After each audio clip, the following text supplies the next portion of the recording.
muito bem, meus caros, muito bom dia. Vamos conversar um pouquinho aqui nesta incrível sexta-feira paulistana. Ah, um dia bonito, temperatura amena, essas coisas são muito motivadoras. Muito bem, bom, vocês todos gostam de ler, não é mesmo? Bom, pelo menos eu espero que sim, né? Acho que vocês não estariam aqui neste canal se vocês não gostassem de ler, não é mesmo? Bom, então se vocês gostam de ler, bom, vocês certamente sabem, né, que toda história precisa de um enredo, né, de uma trama, né? Bom, e realmente isso é verdade. Toda história precisa de uma trama, precisa de um enredo, né? Mas vejam, o que seria da trama, né? O que seria dos fatos que se desenrolam na história se não existissem os personagens? Hã? Como é que os fatos aconteceriam se não houvessem personagens? Né? Então veja, quer dizer, se você é um leitor experiente, né? Um leitor experiente, assim, um leitor médio, né? Que já leu aí várias histórias diferentes, né? Para comprovar isso que eu estou dizendo, você pode fazer um teste que é infalível, tá?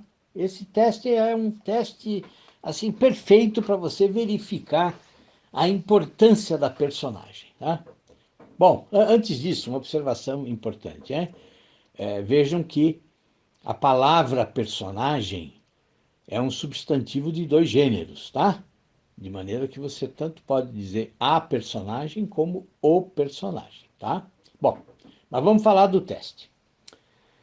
Faça assim, olha, pega um personagem de uma história, tá? Mas com todas, quer dizer, com exatamente todas as características que ele tem, tá? E tente transferir esse personagem para outra história. Para outra história. Uma história. E não precisa ser assim, exageradamente diferente daquela em que o personagem originalmente atua. Apenas tente transferir um personagem de uma história para outra. Bom, e você vai ver que é impossível, tá? É? Você não pode pegar, por exemplo, o Peri do José de Alencar, né? E achar que ele vai ter qualquer papel relevante numa novela como A Fera na Selva, do Henry James, tá? É? Quer dizer, bom, e assim, eu posso estar até forçando um pouco a barra, né? Eu posso estar pegando pesado, porque, afinal de contas, o Peri é um índio, né? E a novela do Henry James é completamente urbana, né? Não tem nada a ver. Então a gente pode fazer diferente, né? Quer dizer, se vocês acharem que eu estou forçando demais a barra, faça assim. Escolha um personagem como o Paulo Dias, por exemplo, né? Que é o protagonista. Né? A protagonista, algumas pessoas acham, né? Eu tenho algumas dúvidas. Eu vou falar sobre isso aqui hoje. Que é o narrador do romance Lucila, né? Também é do Alencar, e tenta colocar o Paulo Dias no lugar do John Marshall, tá? Que é o personagem aí da novela A Fera na Selva, do Henry James. Bom, e vocês vão ver que é impossível. Vão ver que é impossível. Né? E um detalhe importante, né? Quer dizer, os dois personagens, o Paulo Dias e o John Marshall, eles têm algumas coisas parecidas, tá? Quer dizer, eu acho, pelo menos, que os dois são dois completos idiotas. Ou pelo menos, se não são idiotas, são muito bobos, né? E são também meio maçantes, né? Enfim, são dois homens aí muito desanimadores, entendeu? Mas você vai ver que essa transferência, né, automática, essa transferência aí mecânica de um personagem para outra, de uma história para outra é completamente impossível, né?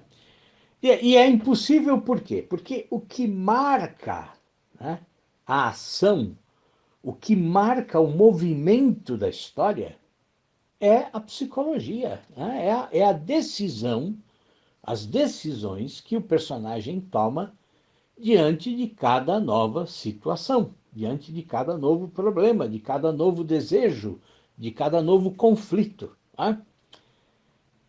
Então, o personagem é mesmo a força motriz da história, né? Quer dizer, são os personagens que empurram a trama para frente, né? E é exatamente o comportamento deles que permite que o leitor se identifique ou não com a história que você está contando, né? E exatamente por esse motivo, né, é que todos nós que somos leitores temos aí os nossos personagens preferidos, né? E eles são preferidos não só por uma questão de identificação plena. Não se trata disso, né? Mas porque muitas vezes o percurso desenvolvido pelo personagem, né, e a forma como ele se modifica ao longo da história, né, quer dizer, revela uma certa humanidade que nos comove, né? Quer dizer, revela aí o pior e o melhor da condição humana, né? Então, vou dar um exemplo meu, por exemplo, né? Quer dizer, eu adoro aquela novela do Joseph Conrad, né? O Coração das Trevas. E gosto muito do personagem principal, né? O Charles Marlowe, né? Mas eu não consigo me ver no lugar dele, tá? Quer dizer, ele é um marinheiro, né? Ele é um personagem ambíguo, né? Ele não tem aí uma posição clara em relação aos problemas que ele enfrenta, né? Quer dizer, é como se o Marlowe aí observasse os fatos e, de certa forma, evitasse fazer qualquer tipo de julgamento. Mas o que acontece? Acontece que, à medida que a história avança, ele sofre uma modificação sutil, né, no seu comportamento. Quer dizer, o peso dos fatos que ele vive, né, o peso da realidade, obriga o Marlowe a, a crescer, a evoluir, né? E é o que ocorre até a cena final, né, quando então o comportamento dele, que é totalmente inesperado, né, se contrapõe aí de maneira plena, né, àquela personalidade que ele tinha no início da novela, né? Quer dizer, e então você percebe claramente que ele se tornou um novo homem, né? Um novo homem, né? E essa transformação, a forma como o Joseph Conrad cria essa transformação, bom, isso é fascinante, né? Fascinante. Agora, mas essa novela, né, do Conrad, O Coração das Trevas, bom, é muito interessante porque ela nos coloca também, né, um outro problema no que se refere aos personagens, né? Por quê? Porque um dos principais personagens dessa narrativa, né, não é uma pessoa, não é uma pessoa, né, mas é a própria natureza, né? Quer dizer, a selva e o rio, né, eles não são só assim extremamente envolventes, né? Não, mas eles subjugam, né? Eles oprimem, né? Quer dizer, a selva e o rio parecem ter vida própria, né? Vida própria. E de fato eles têm, né? Mas acontece que a gente se esquece disso, né? Quer dizer, quanto mais urbanos nós somos, né, mais nós nos esquecemos de como a natureza está pronta, né, pronta para invadir a nossa vida e nos subjugar. Né? E a gente não precisa ir muito longe. Né? É só a gente pensar nesse coronavírus. Né? Eu não sei se vocês já pesquisaram aí a origem do vírus, né? Mas qualquer pesquisa aí rápida no Google vai levar vocês até o mercado central da cidade de Wuhan. Né? Sei lá eu como é que pronuncia, Wuhan, não sei. Né? Mas procurem também vídeos no YouTube e vejam o que acontece nesse mercado. Né? E então vocês vão entender como a natureza é implacável, tá? Quer dizer, e como um vírus pode saltar mesmo, né? De uma espécie animal para outra e infectar essa segunda espécie, provocando consequências, né, devastadoras. Tá? Quer dizer, então, assim, na verdade, nós, diante da natureza, nós somos muito frágeis, meus caros. Né? E é isso que o romance, o que a novela O Coração das Trevas, do Conrad, nos mostra. Né? Quer dizer, a selva e o rio, eles representam exatamente a força misteriosa, a força incontrolável, a força invasiva da natureza. E quanto mais as pessoas penetram, né, nesse mundo, então, desconhecido, né, nesse mundo em que as regras da civilização não existem, né, mais as pessoas se afastam, né, de uma percepção, digamos que, sutil das coisas. Né? Quer dizer, mais elas se afastam de uma percepção criteriosa dos elementos que compõem a realidade. Né? E mais elas perdem a capacidade de raciocinar de forma lógica. Né? E as pessoas, então, começam a involuir, né? Involuir a um estágio mais aí instintivo ou irracional de comportamento. Quer dizer, e é exatamente o caso de um outro grande personagem dessa novela, que é o Mr. Kurtz. Né? O Kurtz é completamente subjugado pela selvageria, né? Por todas as formas de selvageria, né? A começar por uma ambição desmedida. Né? Desmedida. Então vejam, quer dizer, a selva e o rio, eles não são apenas o cenário da novela, né? Mas eles também agem, né? Eles atuam, né? Quer dizer, é como se eles tivessem vida própria. Né? Bom, e nós também temos aí ideias assim, pelo menos incompletas, né? Eu não diria que seriam ideias erradas, mas são ideias incompletas, ideias frágeis, né? Em relação aos personagens centrais de uma narrativa. Por quê?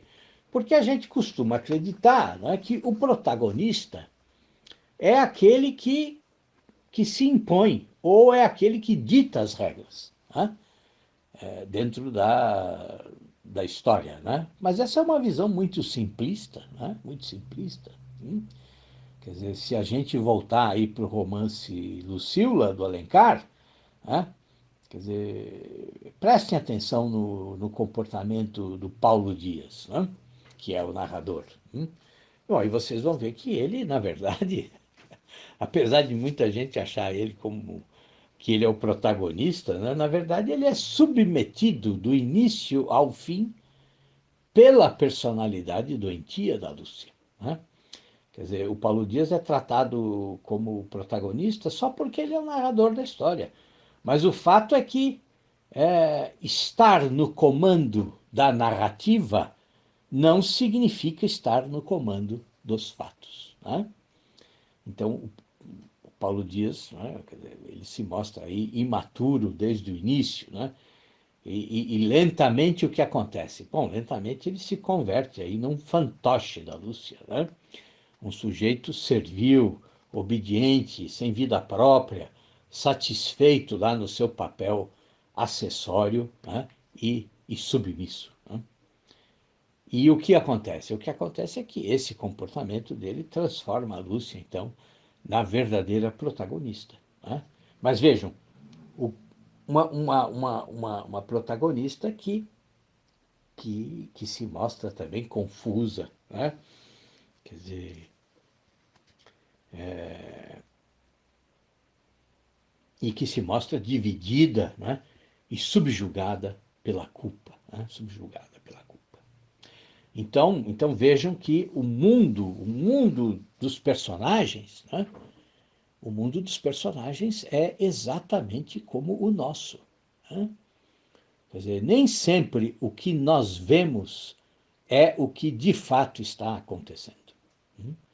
Quer dizer, e nas histórias, exatamente como na vida, exatamente como acontece todos os dias, né? Há um jogo aí de sombras e de luzes, né? Em que, bom, vamos usar um lugar comum aí horrível, né? É um jogo de luzes e sombras em que as aparências enganam, né? Enganam muito. Tá certo? É isso, meus caros. Olha, um grande abraço para vocês e até amanhã. Tudo de bom.